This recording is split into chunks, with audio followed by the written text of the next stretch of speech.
Hey everybody, Ron Bielefeld, Whistling Wings Photography. Welcome to a new year, 2023. Hopefully a lot more great wildlife photography coming for all of us in the new year. In this video, well, let me preface this before I tell you what I'm going to do in this video. I've been getting a lot of questions, and I've always gotten a lot of questions about back button autofocus. Now, I shoot Canon cameras, so that's what I'm going to talk about today, is how back button autofocus works on Canon cameras. So, or at least how I set it up and how it works for me. So if you're interested in learning more about back button autofocus, stay tuned.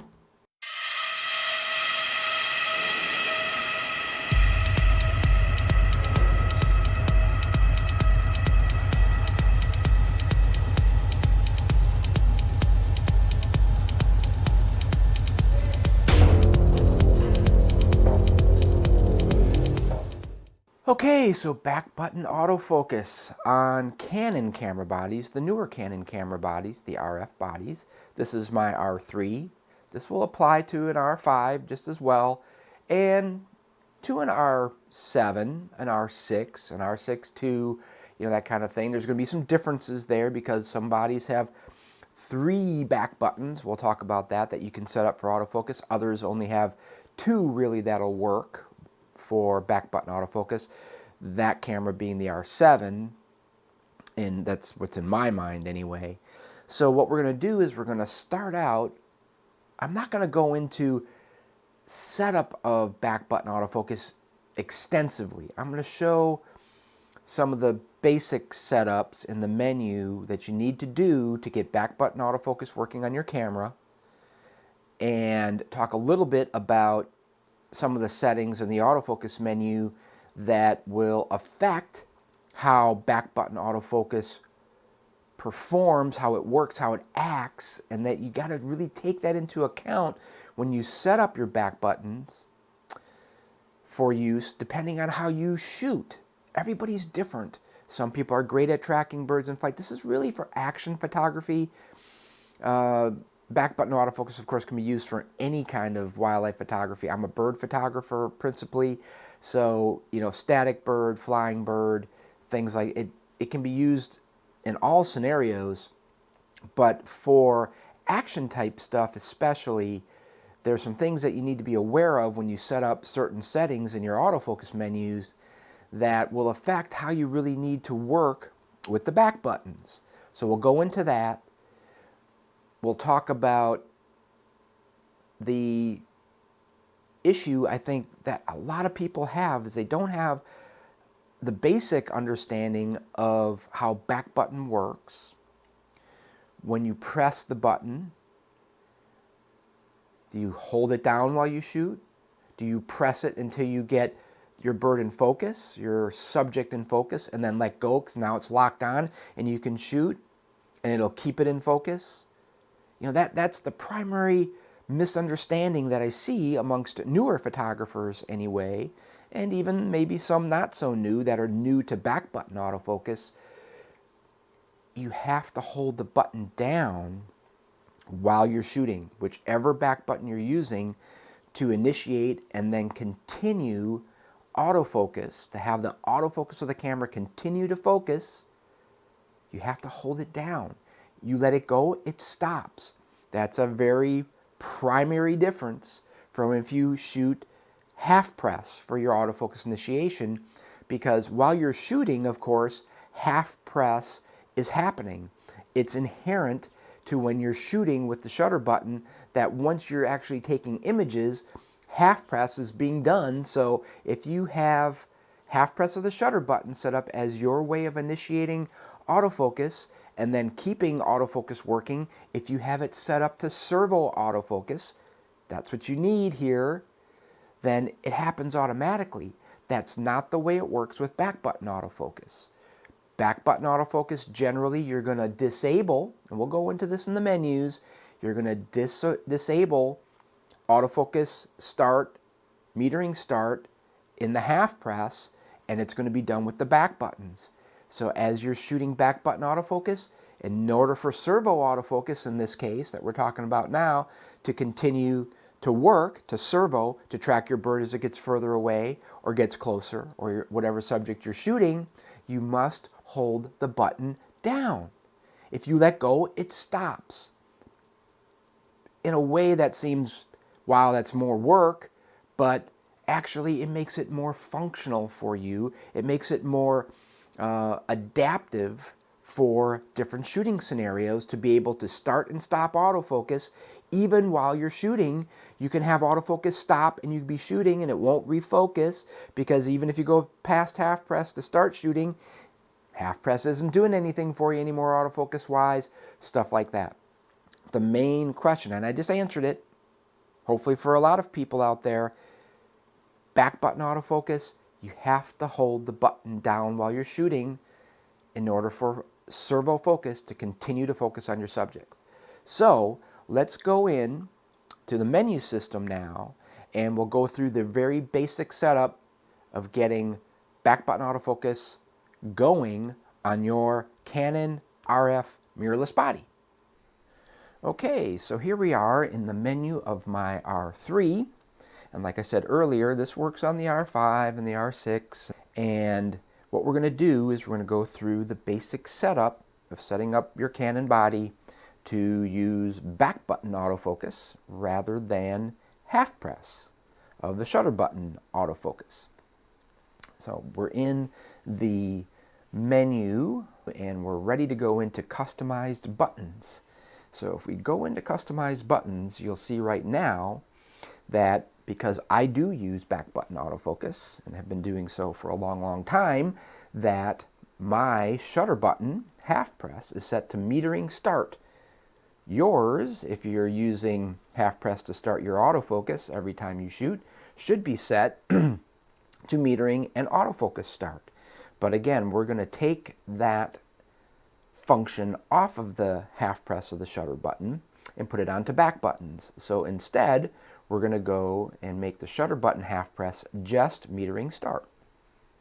If we go down now on the R3, there's 3 back buttons that you can use for back button autofocus, and that is an awesome thing to have because you can change autofocus area or autofocus methods from one to another with 3 at your disposal just by moving your thumb tip around on the 3 back buttons. And of course, those back buttons are the autofocus on button, the asterisk button, which is called the AE lock button, and then of course your autofocus point select button, the very far right one. That's the one with the square with the 4 dots in it. Anyway, we're going to go in and set up those buttons here now in the customized buttons to do back button autofocus. And if we go down to the autofocus on button, you'll see that mine is set to autofocus metering, autofocus start with the metering. So metering and autofocus start. And that's what the half press of the shutter button used to be set on. But now I've moved that to the autofocus on button. If we go down to the asterisk button, you'll see that I also have it set to metering and autofocus start. But actually, I left it that way so that we can go into the deeper into the menus here and actually make a change to show you what the sub-menus kind of look like. And so here what I want is I want eye detection autofocus to be initiated when I hit my AE lock button or the asterisk button. And that is this icon right here, eye detection autofocus. And so if we hit the set button there, now you'll see that the asterisk button in the primary menu for your customized buttons is now set to eye detection autofocus. That will get you eye detection autofocus when you press the asterisk button when you're shooting now. The third button we talked about for our back button autofocus setup is your autofocus point button. And I have it set to register and recall a shooting function because that's one way you can get this button to initiate another type of autofocus. We can dive into there, and now you'll see that in the autofocus point button, the register and recall a shooting function is blue. That icon is blue with an orange square around it. That means that's what's set for this button. But now you'll also notice that there's an info button indicator down there on the bottom left that says detail set. So let's hit our info button and go into that submenu. And you'll see that there's a lot of different things in this register and recall a shooting function menu that if you put check marks, you'll see that some of them don't, and this one does have a check mark in there. And whatever is check marked will be initiated when you hit the autofocus point select button. We'll start here at shutter speed, or shooting mode, manual and all that. Turn all of this stuff off by taking the check marks out of these boxes. There's only a few things we need to have active here when we press the button to get this button to do an autofocus application. So one is metering mode. I want it to be spot metering, and that's what I have it set to. The other one is autofocus area. I want this to be spot autofocus. So now if you recall, what was on the autofocus on button was just autofocus start. We set the asterisk button to eye detection, and now we're going to have a third type of autofocus area or method available to us, which is spot autofocus, which with these mirrorless cameras and the way their autofocus works, I need spot autofocus available to me at all times just by moving my thumb over to this button. It takes an instant, just a split second to do it. I want spot always available. Why that is, that's in another video, but that's what I have it set up to here. If you go in there, you can see you could set it to any autofocus area that you want. That's available on the camera, but I'm setting it to spot. Subject tracking, no. I have subject detect on here. As long as you have subject detection set to animals in your primary autofocus menu, if you uncheck it, and this works for a lot of these parameters, it will just default to that. If you want something different from what's in your default autofocus menus, you should check this and change it here. So I can actually turn this off, and because in my main autofocus menu on this camera, I have the subject to detect set to animals, it will default to that. So I'm going to turn that off actually. Spot detection on. Eye detection, I don't want eye detection here. We don't want any tracking sensitivity here. We're going to default to what's in the autofocus menu already. So I'm going to turn those off. Start position, turn that off. Autofocus operation, of course, that needs to be on because that's how we get autofocus to actually operate when we press and hold the button down. Like I said in the introduction to this video, for back button autofocus to work, we're going to hold it down, and from here we're going to go into another menu, and I'll show you where another critical setting that I find in a lot of people's setups, why they're not getting the autofocus to work the way they want it to. So anyway, that's the setup in this register and recall a shooting function menu for getting spot autofocus set up on the autofocus point select button. Now, when you're done here, do not hit register current settings. You're fine the way it is. Just hit your menu button to back out. And if you go back in now, just to make sure, right? You want to make sure, well, it's set the way it is. So it's good. So now we're just looking at what things look like when we're shooting. And if we hit the autofocus, right now I have it set. My autofocus area is set to a zone. So if I hit my autofocus on button, it's initiating that zone. It doesn't change to tracking throughout the frame or anything like that. That zone brackets stay there. That's telling you that the zone is being used when I press my autofocus on button. When I press the asterisk button, remember that's set to eye detect now. Oh, look at that. The zone brackets go away. That means it's looking in the entire frame for an eye and to track that eye when it finds it. An eye first, then a head, then a body. It's going to find hopefully your subject. And as long, you notice when I hold it down, it's there. When I let go, it stops. Okay, that's, again, I'm going to hammer that point home. This is only working when you're holding the button down. So you have to hold it down while you're shooting. Now we said, oh, we had the other button there, the far right one, the autofocus point select button set up to spot. So when I press that button, what do you think is going to happen? Whoop, there it goes to this spot, the center spot. Now, of course, you can move these around if you want, but we're going to go right back to the center there. So now we've got the 3 back button autofocus set up on my R3. Autofocus on button, zone. Asterisk button, eye detect. The autofocus point select button, spot autofocus.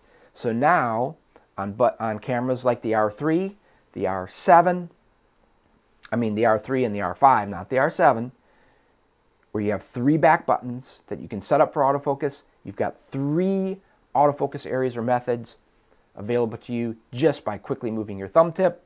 On the R7, you can set up 2, the autofocus on button and the asterisk button. You cannot set up the autofocus point select button for any kind of, well, to use for back button autofocus. You cannot do it on that camera, but you still have 2, and that's better than 1 when you set up the half press. Now, you could set up half press to initiate autofocus here and have that as another button, but there's some conflicts that can come into play, and I'm not going to get into those here.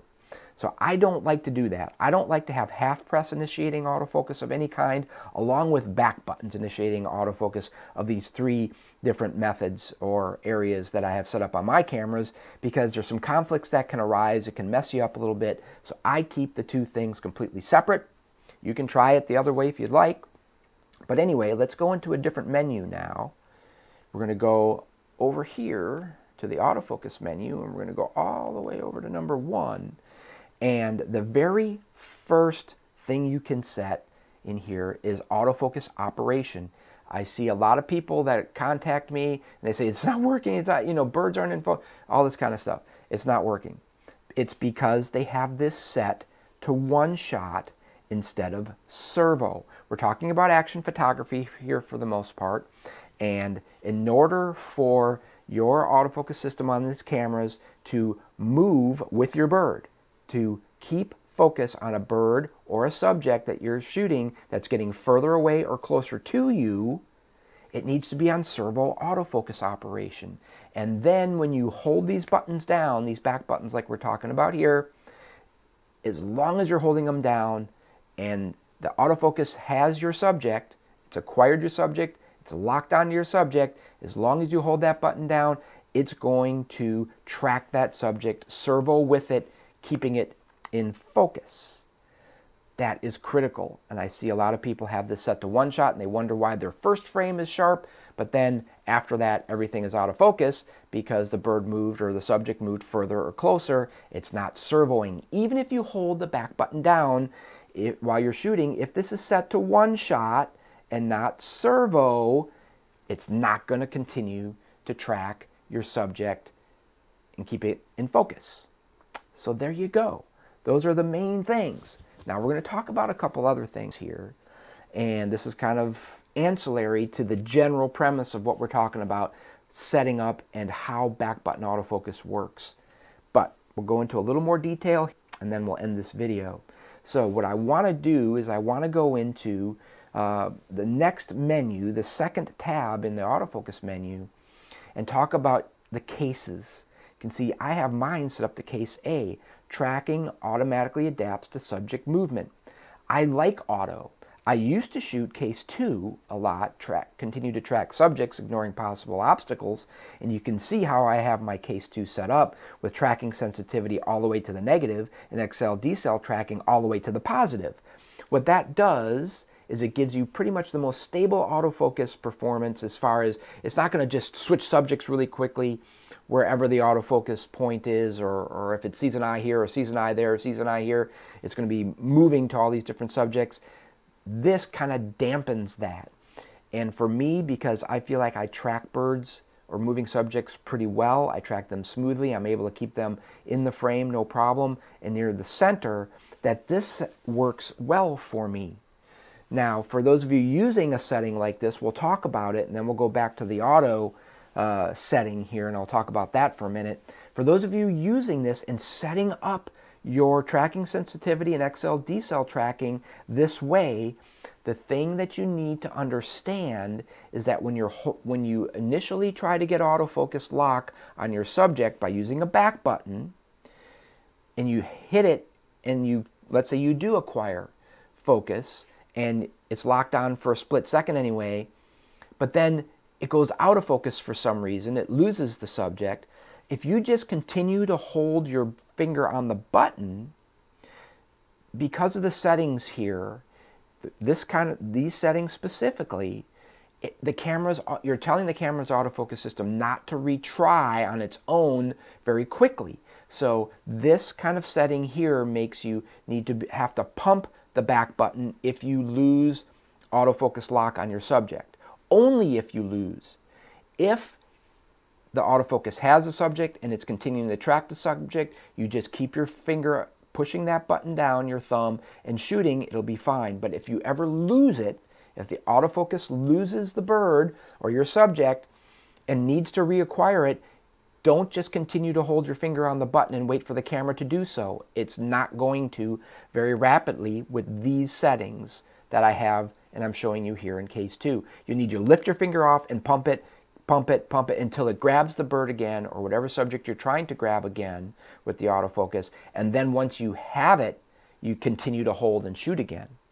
Now, some people can't track as well, or they have a hard time keeping their subject steady in the frame. These settings here on case 2 may not be the best settings for you. It may be better to move tracking sensitivity more on the positive side and XL decel down more to the 0 or negative side. This will give you a more reactive type autofocus performance and behavior. And that way, if you don't pump, if you continue to hold the button down, every time you get the bird or your subject back into the zone or back onto the autofocus area, whatever you have it set to, it will retry much quicker without having to pump the button.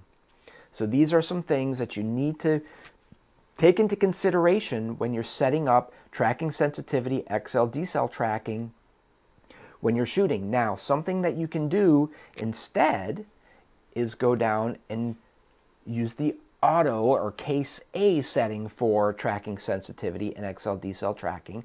I'm not a big user of auto settings. I like to have control over things myself, but in this case, auto works really, really well on the R5, on the R3, and on the R7, the 3 camera bodies I have a lot of time on. And what it does is it actually senses kind of what you're doing and will change how the autofocus performs in the sense of what we've just been talking about. So give case A a try at some point. You might find that it works really, really well and adapts to things from smooth panning like airplanes to more erratic panning like on a hockey player or a soccer player that stops and starts really quickly. It's going to sense these things and it's going to change those tracking sensitivity and XL decel tracking type settings on the go, something that you can't do manually very quickly at all.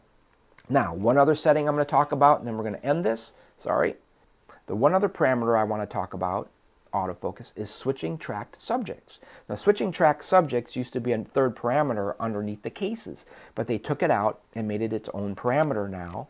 And I have it set to 0 onto initial priority. This again affects how quickly the camera is going to refocus when you're holding the back button down constantly.